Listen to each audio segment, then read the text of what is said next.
बताएंगे। चलिए तो साथियों, कह रहे कि हिंदी वर्णमाला में मुख्य मूल स्वर कितने होते हैं? मैं कहूंगा 4 मूल स्वर होते हैं। कौन कौन से होते हैं? एक तो छोटा आ होता है, एक तो छोटी ई होता है, एक छोटा ऊ होता है और एक साथियों ऋण होता है। तो कुल मिला के 4 अगर आपका जवाब है तो 4 आपके सवाल का बिल्कुल सही जवाब हो जाएगा। नेक्स्ट नंबर का सवाल आपकी स्क्रीन पर है। आपसे कहा जा रहा है कि भाषा की सबसे छोटी इकाई को क्या कहा जाता है? तो भाषा की सबसे छोटी इकाई वर्ण होती है, उच्चारण होती है, पद शब्द सार्थक इकाई होती है। मैं कह सकता हूं साथियों, यहां पर आपका जवाब जो होगा वो वर्ण हो जाएगा, यानी कि यही भाषा की सबसे छोटी इकाई होती है। राइट आंसर आपका जो जाएगा वो ऑप्शन नंबर ए हो जाएगा। नेक्स्ट नंबर का सवाल आपकी स्क्रीन पर है। आपसे कहा जा रहा है साथियों, जो ध्वनियां है ना, जो ध्वनियां ना स्वर हैं और ना व्यंजन है, उनको क्या कहा जाता है? उनको साथियों अयोगवाह कहा जाता है। बस इतनी सी बात आप लोग ध्यान रखेंगे। जो ध्वनियां ना स्वर कहलाई जाती है ना व्यंजन कहलाई जाती है, उनको अयोगवाह कहा जाता है।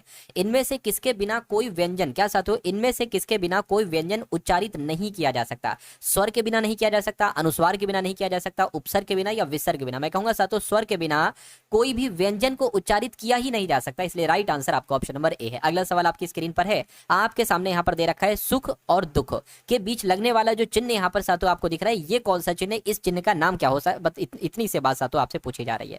चलिए तो आप लोग साथियों आंसर मुझे यहाँ पर देते जाइए कि कैसे क्या क्या आपके यहाँ पर आंसर्स आएंगे, है ना। और कुछ लोग के आंसर यहाँ पर आ रहे हैं, जिसके रूपाली का, शिवपाल का, महीप का आंसर आ रहा है। चलिए देखिए, इसको योजक चिन्ह कहा जाता है। इसको योजक चिन्ह भी कहते हैं साथियों और इसको संयोजक चिन्ह भी कहते हैं। तो कुछ भी आपके साथियों एग्जाम में आ सकता है, योजक चिन्ह भी आ सकता है और संयोजक चिन्ह भी यहाँ पर आपसे पूछा जा सकता है। चलिए भाई, नेक्स्ट नंबर का सवाल अब आपकी स्क्रीन पर है। देखिए, हिंदी में आपको यूपी पुलिस कांस्टेबल में साथियों पूरे में से पूरे नंबर लाना है ना। पूरे नंबर में से साथियों अगर आप पूरे ले आते हैं तो आपका काम यहां पर साथियों बन जाएगा।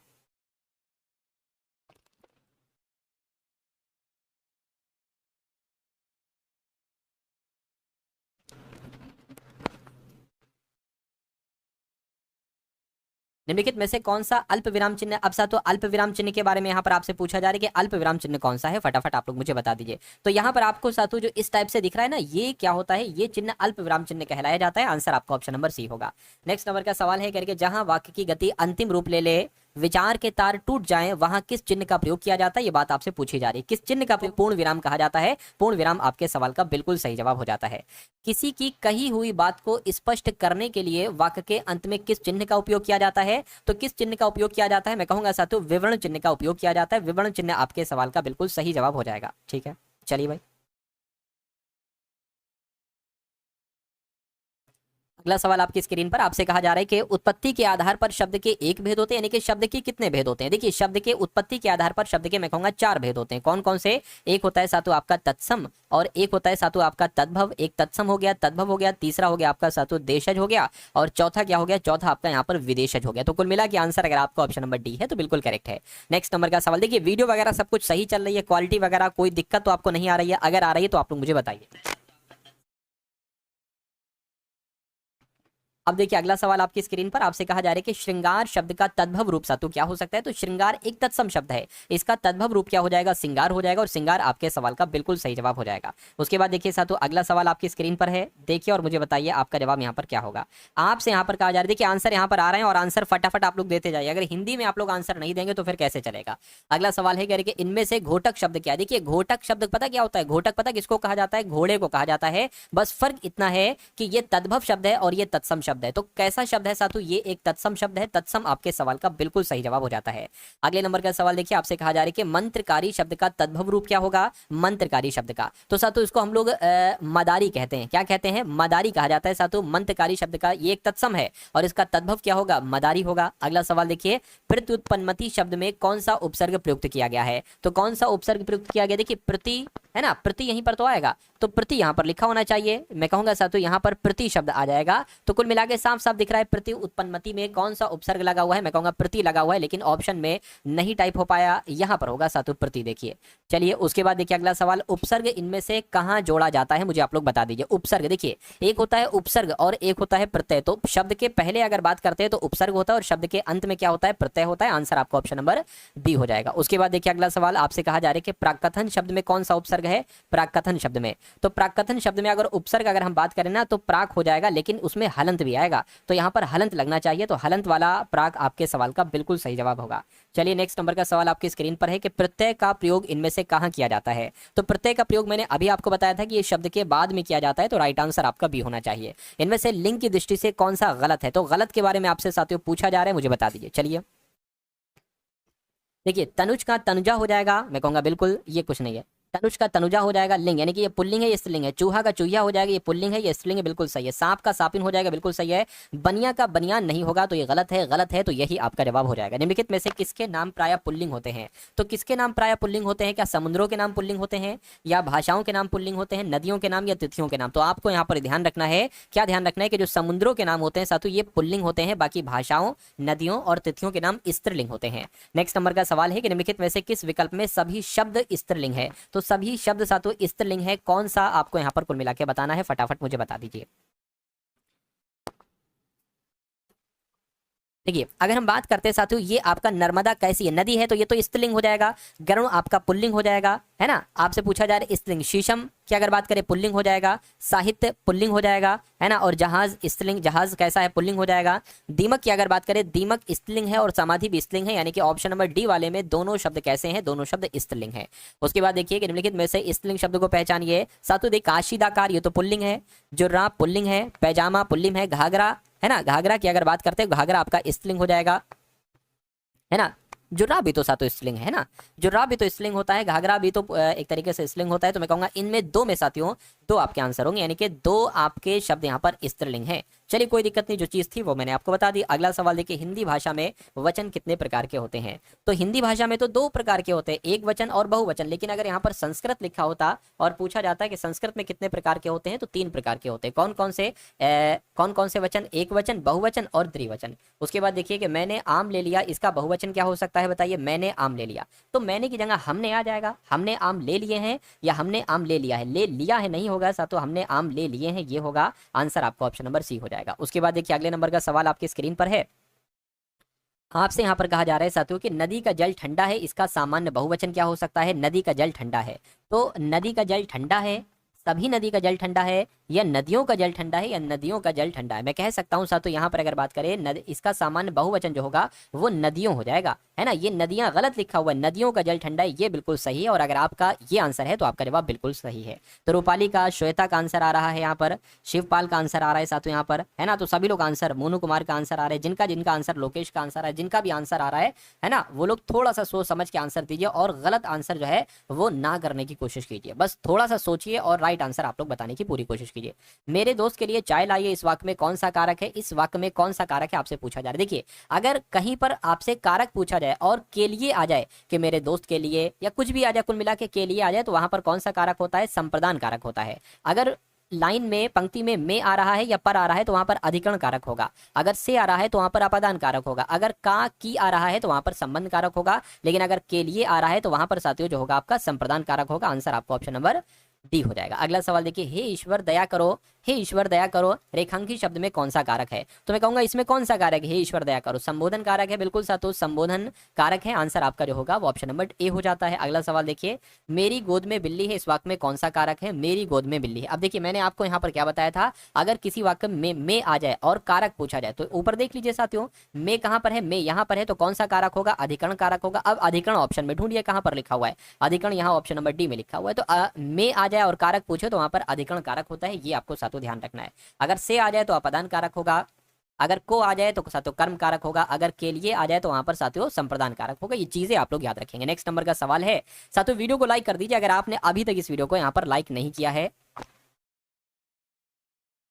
राम का भाई भरत है, इस वाक्य में कौन सा कारक है मुझे बताइए। देखिए अभी मैंने आपको बताया था, अगर किसी वाक्य में का आ जाए, की आ जाए, तो वहां पर कौन सा कारक होता है? संबंध कारक होता है। तो राम का भाई भरत है, इसमें कौन सा कारक होगा? संबंध कारक होगा। अगला देखिए, भारत में हिंदी किस वर्ग के अंतर्गत आती है? तो किस वर्ग के अंतर्गत आती है आपसे पूछा जा रहा है, तो ये राजभाषा है साथियों। भारत में जो हिंदी है ये क्या है? ये राजभाषा है। आंसर आपको ऑप्शन नंबर ए होगा। हिंदी भाषा कौन सी लिपि में लिखते हैं? तो कौन सी लिपि में लिखते हैं? सौराष्ट्री, ब्राह्मी, गुरुमुखी, देवनागरी। तो देवनागरी लिपि में लिखी जाती है साथियों। अगला देखिए, भारतीय संविधान के किस भाग में राजभाषा का प्रावधान है? तो भारतीय संविधान के किस भाग में राजभाषा का प्रावधान है? मैं कहूंगा भाग 17 में राजभाषा का प्रावधान है। ये क्वेश्चन साथियों इंपॉर्टेंट है, आप लोग याद रखेंगे। उसके बाद देखिए, भारतीय संविधान के किस अनुच्छेद में उच्चतम न्यायालय और उच्च न्यायालय की कार्यवाहियों में प्रयुक्त भाषा के संबंध में उल्लेख है? आपसे पूछा जा रहा है। तो मैं कहूंगा आप लोग यह ध्यान रखेंगे, इसमें कुछ दिक्कत है साथियों। अनुच्छेद 348, ये कुछ नहीं, अनुच्छेद 348 में, संविधान के अनुच्छेद 348 में उच्च न्यायालय और उच्च न्यायालयों की कार्यवाहियों में प्रयुक्त भाषा के संबंध में उल्लेख है। ये बात आप लोग यहाँ पर याद रखें। भगवत गीता का संधि विच्छेद क्या होगा? अगर भगवत गीता का आप संधि विच्छेद करेंगे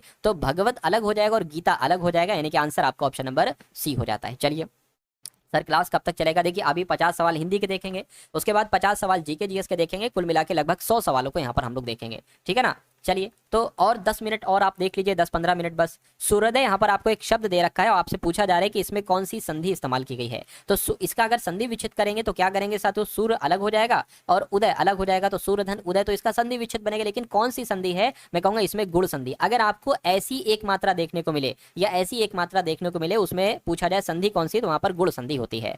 उसके बाद देखिए जिस समास का पूर्व पद यानी कि पहला पद प्रधान होता है वो कौन सा उसमें समास होता है? तो उसमें साथियों अव्ययी भाव समास होता है। अगर मैं आपको ट्रिक बताऊं कि जैसे कि अगर किसी भी शब्द का पहला पद प्रति आ जाए, जैसे कि यहां पर आया हुआ है, तो वो उसमें आपका अव्ययी भाव समास होगा। अगर आप पहला पद यथा आ जाए या पहला पद अनु आ जाए तो अव्ययी भाव समास होगा। पहला पद अगर बड़ा आ जाए तो अव्ययी भाव समास होगा। अगला देखिए विलोम की दृष्टि से एक युग में अशुद्ध है, उस अशुद्ध के बारे में आपसे यहाँ पर पूछा जा रहा है, मुझे बताइए। देखिए आयात का विलोम निर्यात होता है, बिल्कुल सही है। दृश्य का विलोम अदृश्य होता है, बिल्कुल सही है। प्रत्यक्ष का विलोम परोक्ष होता है। आमिष का सामिष नहीं बल्कि साथियों सामिष का निरामिष होना चाहिए। तो कुल मिला के आंसर आपका डी है, यही गलत है। उत्कर्ष शब्द का विलोम क्या हो सकता है, मुझे बताइए। तो उत्कर्ष का विलोम क्या हो सकता है साथियों? अगर आपका जवाब ऑप्शन नंबर बी है तो बिल्कुल सही हो जाएगा, यानी कि उत्कर्ष का विलोम साथियों अपकर्ष होता है। आजम खान कह रहे हैं सर जीके कब होगी? जीके अभी 50 क्वेश्चन के बाद होगी। अभी 50 क्वेश्चन पहले हिंदी के आप लोग देख लीजिए, उसके बाद जीके जीएस के हम लोग यहाँ पर क्वेश्चन देखेंगे। अंतर्मुखी एक शब्द दे रखा है, इसका आपसे विलोम पूछा जा रहा है। तो अंतर्मुखी की अगर बात करते हैं तो बहिर्मुखी इसका विलोम हो जाएगा और आंसर आपका ऑप्शन नंबर डी हो जाएगा। अगला देखिए आकाश में चंद्रमा चमक रहा है, यहाँ पर रेखांकित शब्द का पर्यायवाची कौन सा नहीं है? तो आकाश शब्द की अगर हम बात करें तो आकाश को व्योम कहा जाता है, आकाश को गगन कहा जाता है, आकाश को नभ कहते हैं, लेकिन रसाल थोड़ी ना कहा जाता है। तो रसाल नहीं कहते हैं, नहीं कहते, तो यही आपका जवाब हो जाएगा। उसके बाद देखिए अगला सवाल आपकी स्क्रीन पर है करके, जब कर्ता एक क्रिया समाप्त करके उसी क्षण दूसरी क्रिया में प्रवृत्त होता है तब पहली क्रिया को क्या कहा जाता है? तो साथियों पहली क्रिया को पूर्वकालिक क्रिया कहा जाता है। पूर्वकालिक क्रिया आपके सवाल का बिल्कुल सही जवाब हो जाएगा। अगला सवाल आपकी स्क्रीन पर है, आपसे कहा जा रहा है कि हथियाना में कौन सी क्रिया है, मुझे बताइए। तो हथियाना की अगर हम बात करते हैं ना तो इसमें सातु नाम धातु क्रिया होगी। क्या नाम धातु क्रिया आपकी हो जाएगी हथियाने शब्द में। अगला देखिए सीमांत पकौड़े खा रहा है, इस वाक्य में कौन सी क्रिया का भेद है? सीमांत पकौड़े खा रहा है, मुझे बताइए। तो खा रहा है, क्या खा रहा है? पकौड़े खा रहा है, तो इसमें आपकी सकर्मक क्रिया हो जाएगी। राइट आंसर आपका ऑप्शन नंबर बी हो जाएगा, है ना, क्योंकि सकर्मक में कर्म होता है और अकर्मक में कर्म नहीं होता है। उसके बाद देखिए अधोलिखित किस वाक्य में अकर्मक क्रिया है? क्या साथियों अधोलिखित किस वाक्य में, यानी कि इनमें से किस वाक्य में अकर्मक क्रिया? तो अकर्मक क्रिया कहां पर? मैं पुस्तक पढ़ता हूं, क्या पढ़ता हूं? पुस्तक पढ़ता हूं, तो ये सकर्मक हो जाएगी। ये चीजें तुम्हारा जी ललचाती हैं, ठीक है। शाम सोता है, सोना क्या है? एक अकर्मक क्रिया है, तो मैं कहूंगा यही आपकी अकर्मक क्रिया वाला वाक्य हो जाएगा। उसके बाद देखिए आपसे कहा जा रहा है कि व्यक्ति वस्तु या स्थान के नाम को क्या कहा जाता है, बताइए साथियों, बताइए। ये तो बचपन से आप लोग पढ़ते चले आ रहे होंगे कि व्यक्ति वस्तु और स्थान के नाम को क्या कहा जाता है? संज्ञा कहा जाता है। बिल्कुल सही जवाब साथियों संज्ञा ही कहा जाता है। अगले नंबर का सवाल आपकी स्क्रीन पर है, आपसे कह रहे हैं कि राकेश, रमेश, सीता, श्याम हिंदुस्तान में कौन सी संज्ञा? देखिए नाम में संज्ञा अगर पूछे तो व्यक्तिवाचक संज्ञा आपको बता देना है, यानी कि आंसर अगर आपका सी है तो बिल्कुल करेक्ट। इनमें से कौन सा शब्द व्यक्तिवाचक संज्ञा नहीं है? यानी कि व्यक्तिवाचक संज्ञा की अगर हम बात करें कि इसमें से कौन सा व्यक्तिवाचक संज्ञा नहीं है, ये आपसे पता, तो ये व्यक्तिवाचक संज्ञा है। गंगा, गंगा जैसा कोई नहीं है तो व्यक्तिवाचक संज्ञा है। गंगा एक ही तो नदी है, हिमालय एक ही तो पठार है, राम एक ही तो व्यक्ति है। वो बात अलग है कि राम बहुत सारे होंगे, लेकिन राम जिसकी बात मैं कर रहा हूं वो एक अलग है। लेकिन अगर पहाड़ की बात करते हैं तो पहाड़ सैकड़ों हैं दुनिया में, तो जो चीज सैकड़ों है वो व्यक्तिवाचक नहीं, वो जातिवाचक संज्ञा होती है। तो कुल मिला के आंसर आपका ऑप्शन नंबर डी हो जाएगा। अगला सवाल देखिए, गंगा संज्ञा का कौन सा प्रकार है? यानी कि गंगा में आपसे पूछा जा रहा है कौन सी संज्ञा है, तो मैंने आपको बताया था अगर किसी नदी का नाम आ जाए, गंगा आ जाए, सरस्वती आ जाए, यमुना आ जाए, है ना, तो उसमें आपका व्यक्तिवाचक संज्ञा होती है। अगला देखिए, उत्पत्ति के आधार पर शब्दों के 4 भेद दिए गए हैं, निम्नलिखित में से कौन सा गलत है, ये आपसे पूछा जा रहा है। तो उत्पत्ति के आधार पर अगर बात करते साथियों, कौन सा उत्पत्ति के आधार पर 4 भेद दिए गए हैं, निम्नलिखित में से कौन सा गलत है, ये आपसे पूछा जा रहा है, मुझे बताइए। चलिए तो ये क्या, ये गलत चीज है, गलत है, तो यही आपका जवाब है। अगला देखिए, अहेर शब्द का तत्सम साथियों क्या हो सकता है? तो आखिट कहते हैं साथियों, है ना, आखिट कहते हैं। अगला सवाल देखिए, इनमें से किसे भारत में सिविल सेवाओं के जनक के रूप में जाना जाता है, ये आपसे पूछा जाए। तो भाई साहब सिविल सेवाओं का जनक किसे कहा जाता है, ये बात आपसे पूछी जा रही है, मुझे आप लोग यहाँ पर फटाफट बता दीजिए। चलिए, क्या चार्ल्स कॉर्नवालिस को कहा जाता है? अगर आपका जवाब चार्ल्स कॉर्नवालिस है तो आपका जवाब बिल्कुल सही और सटीक हो जाएगा भाई, बहुत बढ़िया। Very good class. उसके बाद देखिए अगले नंबर का सवाल आपकी स्क्रीन पर है, देखिए सवाल को और बताइए आपका जवाब यहाँ पर क्या हो सकता है। आपसे कहा जा रहा है कि भारतीय राष्ट्रीय कांग्रेस की पहली भारतीय महिला अध्यक्ष का नाम क्या था, ये आपसे यहाँ पर पूछा जा रहा है। देखिए अगर हम बात करते हैं उनका नाम क्या था, सरोजिनी नायडू था, बिल्कुल सही जवाब। अगर आपने भी ऑप्शन नंबर बी का चयन किया है तो बिल्कुल सही किया है। भारतीय राष्ट्रीय कांग्रेस की पहली भारतीय महिला अध्यक्ष कौन थी, तो कौन थी साथियों, रिपीट क्वेश्चन हो गया, चलिए कोई नहीं, सरोजिनी नायडू आपका जवाब होगा। जुलाई 1905 में बंगाल के विभाजन का आदेश किसने दिया था, तो बात साथियों किसने दिया था ये बात आपसे पूछी जा रही है। आपको भी पता है कि लॉर्ड कर्जन ने दिया था, तो लॉर्ड कर्जन आपके यहाँ पर जवाब हो जाएगा। अगला सवाल आपकी स्क्रीन पर, स्वतंत्रता काल अवधि के दौरान कांग्रेस के अध्यक्ष कौन थे, आपसे पूछा जा रहा है, मुझे बताइए।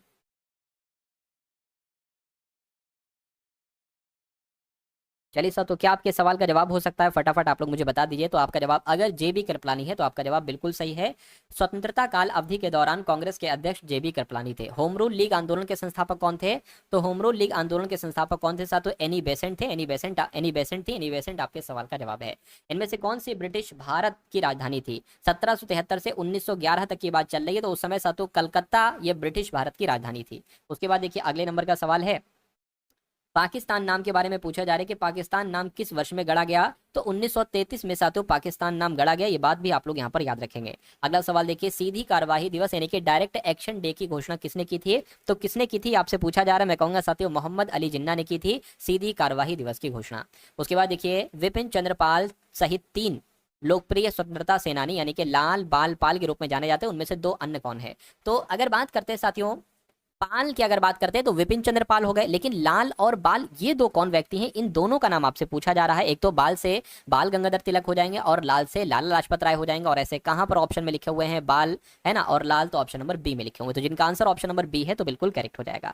तो मोनू कुमार, लक्ष्मी चौधरी, शिवपाल, उसके अलावा साथियों बादल राज, इकरा, श्वेता का आंसर आ रहा है, रूपाली का आंसर आ रहा है, सभी का आंसर बिल्कुल सही जा रहा है। अगला देखिए, जलियांवाला बाग हत्याकांड के लिए जिम्मेदार जनरल डायर की हत्या इनमें से किसने की थी, तो जनरल डायर की हत्या किसने की थी साथियों, उधम सिंह ने की थी, यानी कि सरदार उधम सिंह ने ही जलियांवाला बाग हत्याकांड के लिए जिम्मेदार जनरल डायर की हत्या की थी, यानी कि ऑप्शन आपका बी हो जाता है। अगला सवाल आपकी स्क्रीन पर है, कह के भगत सिंह और बटुकेश्वर दत्त ने दिल्ली केंद्रीय विधानसभा में स्मोक बम फेंके थे, वे किसका विरोध कर रहे थे, तो वो उस समय साथियों trade dispute bill and public safety bill का विरोध कर रहे थे। आंसर आपका ऑप्शन नंबर सी हो जाता है। किस क्रांतिकारी ने खुद से मौत को गले लगाया, यानी कि मैं कहूंगा साथियों 17 साल की अगर बात करते हैं किस क्रांतिकारी ने खुद से मौत को गले लगाया, ये बात आपसे यहां पर पूछी जा रही है, मुझे बताइए। देखिए 1931 की बात है साथियों, इलाहाबाद का जो अल्फ्रेड पार्क था साथियों, यहाँ पर अंग्रेजों से मुठभेड़ हो गई थी साथियों, और ये गोली खाकर जो है ना ये इनका देहांत हो गया था। तो कुल मिला के अगर बात करते हैं चंद्रशेखर आजाद आपके सवाल का बिल्कुल सही जवाब है, खुद से मौत को गले लगा लिया था इन्होंने, है ना, कि अंग्रेजों के हाथ में नहीं आएंगे। जलियांवाला बाग की घटना के संबंध में निम्नलिखित में से कौन सा कथन गलत है, तो गलत कथन कौन सा, ये बात आपसे पूछी जा रही है। जलियांवाला बाग की घटना चौरी चौरा की घटना के बाद हुई थी, जिसमें प्रदर्शनकारियों का एक बड़ा समूह पुलिस के साथ भिड़ गया था। यह घटना 13 अप्रैल 1919 को हुई थी, बिल्कुल सही, जब जनता जलियांवाला बाग में एक सभा एकत्रित हुई थी, बिल्कुल सही वाक्य है। जलियांवाला बाग की घटना मार्च 1919 के रॉलेट एक्ट का परिणाम थी, जिसमें सरकार को बिना मुकदमे के किसी को भी कैद करने का अधिकार दे दिया गया था, ये बात भी बिल्कुल सही है। ब्रिगेडियर जनरल डायर ने बिना किसी को सूचित किए एकत्रित लोगों पर गोलियां चलवा दी थी, ये भी बिल्कुल सही है। तो इसमें से गलत कौन सा है, मैं कहूंगा गलत आपका यहाँ पर जो है ना वो ऑप्शन नंबर ए वाला है। तो ऑप्शन नंबर ए आपके सवाल का जो होगा वो बिल्कुल सही और सटीक जवाब हो जाएगा, ठीक है ना। चलिए उसके बाद देखिए साथियों, रॉलेट एक्ट 1919 इनमें से किसे शामिल किया गया था, तो साथियों किसे शामिल किया गया था ये बात आपसे पूछी जा रही है। तो भारतीय वस्तुओं पर प्रतिबंध को, सुनवाई के बिना अनिश्चितकालीन हिरासत एवं प्रेस की सेंसरशिप को, मैं कहूंगा आपका जवाब जो होगा साथियों वो ऑप्शन नंबर किसके साथ जाएगा, ऑप्शन नंबर बी के साथ जाएगा। उसके बाद देखिए, असहयोग और खिलाफत आंदोलन कब शुरू हुआ, ये आपसे पूछा जा रहा है, ये कब शुरू हुआ, तो ये 1920 में शुरू हुआ, 1920 आपके सवाल का जवाब होगा। उसके बाद देखिए, भारत में खिलाफत आंदोलन के बारे में क्या सही है, तो भारत में खिलाफत आंदोलन के बारे में क्या सही है, यह पाकिस्तान की मांग का एक आंदोलन था, यह भारत में मुगल शाही परिवार को पुनः बहाल करने के लिए आंदोलन था, यह तुर्की के सुल्तान के समर्थन में आंदोलन था, बिल्कुल सही जवाब। खिलाफत आंदोलन के बारे में जो बात सही है, यह तुर्की के सुल्तान के समर्थन में एक आंदोलन था, आंसर आपका ऑप्शन नंबर सी होगा। चलिए साथ उसके बाद देखिए अगला सवाल, निम्नलिखित में से कौन 1923 में गठित स्वराज पार्टी के संस्थापक सदस्यों में से एक था, तो किसकी बात चल रही है, चितरंजन सी आर दास की बात चल रही है, बात आप लोग यहाँ पर साथियों ध्यान रखेंगे, ठीक है ना। चलिए चितरंजन दास आपके सवाल का जवाब होगा। यानी कि स्वराज पार्टी की स्थापना 1923 में हुई थी मोतीलाल नेहरू के द्वारा और चितरंजन दास के द्वारा, CR दास के द्वारा। आंसर आपका ऑप्शन नंबर ए होगा। उसके बाद देखिए अगला सवाल आपकी स्क्रीन पर है, कह रहे कि अली बंधु, शौकत अली और मोहम्मद अली के द्वारा भारत में किस आंदोलन की शुरुआत की गई थी? तो खिलाफत आंदोलन की शुरुआत साथियों इन तीनों के द्वारा ही, इनके द्वारा ही की गई थी, अली बंधु, शौकत अली और मोहम्मद अली के द्वारा। उसके बाद देखिए निम्नलिखित में से किस आंदोलन का आरंभ दांडी यात्रा से हुआ था? तो दांडी यात्रा से हुआ था, ये बात आपसे पूछी जा रही है। तो सविनय अवज्ञा आंदोलन आपका जवाब हो जाएगा, यानी कि सविनय अवज्ञा आंदोलन का आरंभ दांडी यात्रा से हुआ था, ये बात आप लोग ध्यान रखेंगे। अगले नंबर का सवाल है, कह रहे कि महात्मा गांधी ने राजनीति में अपना किसको अपना गुरु माना था? तो किसको अपना गुरु माना था बताइए? तो गोपाल कृष्ण गोखले कौन थे साथियों? ये महात्मा गांधी जी के राजनीतिक गुरु ही तो थे। गांधी जी ने चंपारण नामक एक छोटे से गांव में सत्याग्रह आंदोलन शुरू किया था। चंपारण वर्तमान में कौन से भारतीय राज्य में है, ये आपसे पूछा जा रहा है। तो ये साथियों बिहार में स्थित है। बिहार आपके सवाल का जवाब होगा। अगला देखिए, साइमन कमीशन में कितने भारतीय सदस्य थे? तो साइमन कमीशन में कितने भारतीय सदस्य थे? कोई भी भारतीय सदस्य नहीं था साइमन कमीशन में। यही साइमन कमीशन की तो दिक्कत थी सबसे बड़ी। अगला देखिए, तमिलनाडु में हुए नमक सत्याग्रह का नेतृत्व किसने किया था? तो किसने किया था साथियों? मैं कहूंगा चक्रवर्ती राजगोपालाचारी साहब ने किया था। बिल्कुल सही जवाब, इन्होंने ही तमिलनाडु में नमक सत्याग्रह का नेतृत्व किया था। पूना एक्ट की अगर बात करते, पूना समझौते की अगर बात करते साथियों, पूना, इसका संबंध किससे था? ये आपसे यहाँ पर पूछा जा रहा है, मुझे आप लोग यहाँ पर बता दीजिए। चलिए देखिए, पूना पैक्ट की अगर यहाँ पर हम लोग बात करते हैं तो ये पिछड़े वर्गों के लिए चुनावी सीटों के आरक्षण से संबंधित था। बिल्कुल सही जवाब, ये पिछड़े वर्गों के लिए चुनावी सीटों के आरक्षण से संबंधित था। आंसर आपका ऑप्शन नंबर ए होगा, पूना पैक्ट। निम्नलिखित में से कौन सी बात मार्च 1931 में हस्ताक्षरित गांधी इरविन समझौते में उल्लिखित थी? तो वो कौन सी बात थी? सविनय अवज्ञा आंदोलन वापस लिया जाएगा। बिल्कुल सही साथियों, ये थी तटीय क्षेत्रों में नमक बनाने का काम रोक दिया जाएगा, ये थी। ये नहीं थी कैदियों को रिहा नहीं किया जाएगा, ये भी नहीं थी। सभी भारतीयों को अच्छी शिक्षा मिलेगी, ये भी नहीं थी। मैं कहूंगा आंसर आपका ऑप्शन नंबर ए होगा, क्योंकि यही बात थी। चलिए अगला देखिए, इनमें से किस भारतीय महिला ने गांधी जी के साथ दूसरे गोलमेज सम्मेलन में भाग लिया था? बताइए, उनका नाम क्या था? उनका नाम सरोजिनी नायडू था। इन्होंने ही साथियों गांधी जी के साथ द्वितीय गोलमेज सम्मेलन में भाग लिया था। निम्नलिखित में से कौन सा प्रावधान 1947 के भारतीय स्वतंत्रता अधिनियम का एक हिस्सा था? मुझे बता दीजिए। तो मैं कहूंगा भारत ब्रिटेन का एक हिस्सा बन जाएगा, भारत दो भागों में विभाजित किया जाएगा। बिल्कुल साथियों, 1947 के भारतीय स्वतंत्रता अधिनियम का एक जो बात उसमें कही गई थी कि भारत को दो भागों में विभाजित किया जाएगा, ये बात उसमें मेंशन थी। भारत छोड़ो आंदोलन 1942 में महात्मा गांधी जी के द्वारा दिए गए नारे के साथ शुरू किया गया था। यानी कि कौन से नारे के साथ शुरू किया गया था? करो या मरो नारे के साथ शुरू किया गया था। भारत छोड़ो आंदोलन 1942 में शुरू किया था गांधी जी। देखिए 1942 में भारतीय राष्ट्रीय कांग्रेस की ओर से निम्नलिखित में से किसने सबसे पहले भारत छोड़ो प्रस्ताव का मसौदा तैयार किया था? तो महात्मा गांधी जी ने यह काम किया था। तो महात्मा गांधी कहां पर? ऑप्शन नंबर ए वाले में है। अगला देखिए, इनमें से किसे भारतीय रेलवे का जनक कहा जाता है? भारतीय रेलवे का जनक किसे कहा जाता है? मैं कहूंगा डलहौजी को ही भारतीय रेलवे का जनक कहा जाता है। भारत में सांप्रदायिक निर्वाचन का जनक किसे कहा जाता है? सांप्रदायिक निर्वाचन का जनक किसे कहा जाता है? ये आपसे कुल मिला के पूछा जा रहा है। तो लॉर्ड मिंटो की अगर हम बात करते हैं, लॉर्ड मिंटो, आप लोग यहाँ पर ध्यान रखेंगे साथियों, सांप्रदायिक जनक कहा जाता है लॉर्ड मिंटो को। भारत में सांप्रदायिक निर्वाचन का जनक कहा जाता है। व्यक्तिगत का सिद्धांत किसने तैयार किया था? तो ये भी साथियों लॉर्ड डलहौजी ने ही तैयार किया था। व्यक्तिगत का सिद्धांत लॉर्ड डलहौजी के द्वारा ही साथियों तैयार किया गया था। उसके बाद देखिए कहा जा रहा है कि भारत के पहले वायसराय कौन थे? मुझे बताइए। भारत के पहले वायसराय की अगर हम बात करते हैं तो लॉर्ड कैनिंग जो थे, ये भारत के पहले वायसराय थे। अगला देखिए, भारत के उस वायसराय का नाम बताइए जिसका संबंध भारतीय स्वतंत्रता संग्राम के दौरान के विवादास्पद इल्बर्ट बिल से था। तो किसका संबंध था? क्या आपका जवाब होगा? मैं कहूंगा लॉर्ड रिपन आपके सवाल का जवाब हो जाएगा। यानी कि लॉर्ड रिपन की अगर बात करें, इनका संबंध भारतीय स्वतंत्रता संग्राम के दौरान के विवादास्पद इल्बर्ट बिल से था, आपको याद रखना है। अगला सवाल देखिए, भारत के गवर्नर जनरल के रूप में लुईस माउंटबेटन की जगह किसने ली थी? तो लुईस माउंटबेटन की जगह किसने ली थी? मैं कहूंगा चक्रवर्ती राजगोपालाचारी ने ली थी। बिल्कुल सही जवाब, आंसर आपका ऑप्शन नंबर डी है। अगला देखिए, गवर्नर जनरल लॉर्ड डलहौजी ने किस साम्राज्य को चेरी नाम दिया था? तो किसको चेरी नाम दिया था? अवध साम्राज्य को साथियों। अवध साम्राज्य को क्या नाम दिया था? चेरी नाम दिया था। उसके बाद देखिए, जिस सहायक संधि के आधार पर ब्रिटिश अपनी पूरी शक्ति का प्रयोग करके बाह्य एवं आंतरिक खतरों से भारतीय रियासतों की सुरक्षा करने के लिए जिम्मेदार थे, वह किसके द्वारा प्रतिपादित किया गया? तो वो किसके द्वारा प्रतिपादित किया गया? मैं कहूंगा लॉर्ड वेलेजली के द्वारा प्रतिपादित किया गया। राइट आंसर आपका ऑप्शन नंबर सी होगा। स्वतंत्रता मेरा जन्मसिद्ध अधिकार है और मैं इसे लेकर रहूंगा, ये नारा किसका है? आपसे पूछा जा रहा है। तो स्वतंत्रता मेरा जन्मसिद्ध अधिकार है, ये नारा बाल गंगाधर तिलक का है। तो बाल गंगाधर तिलक आपके सवाल का बिल्कुल सही जवाब हो जाएगा। अगला सवाल आपकी स्क्रीन पर है कि आधुनिक मनु के रूप में किनको जाना जाता है? तो डॉक्टर भीमराव अंबेडकर की अगर हम बात करते हैं तो आधुनिक मनु के रूप में जाना जाता है। आंसर आपका ए हो जाएगा। अगला देखिए, भारतीय राष्ट्रवाद एक संभ्रांत घटना है जो वकीलों एवं डॉक्टरों तथा जमींदारों द्वारा उपजाई गई थी, ये किसका कथन है? तो ये किसका कथन है साथू? ये महात्मा गांधी जी का कथन है। तो महात्मा गांधी जी आपके सवाल का जवाब होगा। गांधी जी को ब्रिटिश ने कौन सी उपाधि प्रदान की थी जो उनके द्वारा त्याग दी गई थी? तो कैसरे हिंद की उपाधि दी थी साथियों, गांधी जी को दी गई थी, ब्रिटिशों ने दी थी साथियों कैसरे हिंद की उपाधि। ये आप लोग ध्यान रखें, क्वेश्चन इंपॉर्टेंट था। नेक्स्ट नंबर का सवाल है, कह रहे कि कौन से भारतीय नेता को लोकप्रिय रूप से पंजाब केसरी के रूप में जाना जाता है? मैं कहूंगा साथियों लाला लाजपत राय आपके सवाल का जवाब होगा, इनको पंजाब केसरी के रूप में जाना जाता है। उसके बाद देखिए, जवाहरलाल नेहरू ने किसके निधन पर कहा हमारे जीवन से रोशनी चली गई? तो हमारे जीवन से रोशनी चली गई ऐसा जवाहरलाल नेहरू ने कहा था, किसके निधन पर कहा था? महात्मा गांधी जी के निधन पर कहा था। अच्छा, महात्मा गांधी जी का निधन कब हुआ था साथियों?